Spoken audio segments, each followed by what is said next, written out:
On choisit les luttes que l'on soutient et que l'on mène, pas celles qui nous concernent. Je n'ai pas choisi de naître assignée fille, je n'ai pas non plus choisi de naître autiste. Si mes parents me savaient sur la première ligne dès avant ma naissance, j'ai attendu 33 ans pour me savoir sur la deuxième. Beaucoup s'étonnent, et du fait que je le dise. Et à bien y réfléchir, dans un monde idéal, ce serait plus anodin et moins important d'en parler. Dans un monde idéal, je n'aurais pas été sommée depuis toute petite de masquer mes particularités au point d'en perdre mes repères d'identité. Je n'y aurais pas erré 20 ans de psy en psy sans qu'on ne cherche à nommer mon fonctionnement, ni par manque d'infos, ni par refus de me mettre une étiquette. C'est quoi ce concept ? L'autisme, c'est une clé essentielle de compréhension de moi, sans laquelle je ne peux ni nommer ni gérer mes difficultés, pas une étiquette.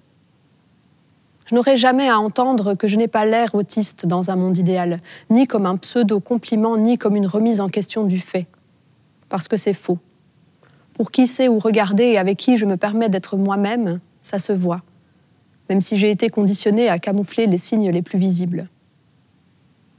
Dans un monde idéal, on n'aurait pas ignoré mes souffrances. Aucun professionnel de santé ne m'y aurait dit que j'allais m'en sortir sans aide, car à défaut d'avoir l'air autiste ou à bout, il trouvait que j'avais l'air intelligente. Oui, j'ai les mots justes pour décrire mon mal-être avec vocabulaire, pas toujours les expressions faciales assorties. Puis j'ai les mots, pas les demi-mots. Dans un monde idéal, on m'aurait explicité que la vie est faite de sous-entendus, de faux-semblants, de regards complices et d'informations subtiles.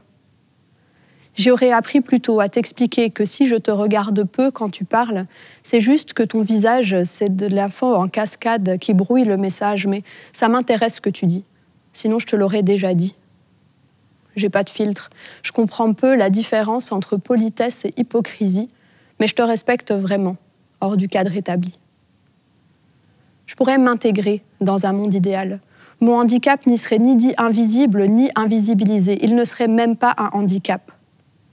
J'y serais autorisée à être moi-même, à respecter mes limites, sans être stigmatisée, sans qu'on me reproche tour à tour d'avoir l'air trop ou pas assez handicapée.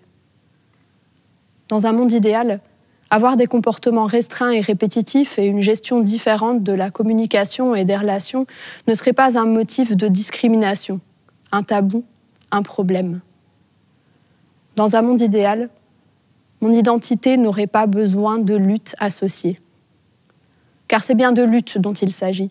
On parle de souffrances réelles, d'errance diagnostique, de taux d'emploi anormalement bas, de taux d'abus, de maltraitance et de suicide désespérément hauts.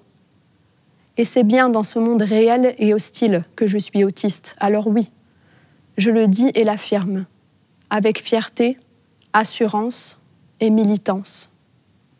Et j'affirme aussi qu'on pourrait s'approcher davantage d'un monde idéal pour l'ensemble du et des vivants si nos mains se rejoignaient plus souvent, explicitement, entre les lignes de nos identités plurielles, malheureusement en lutte.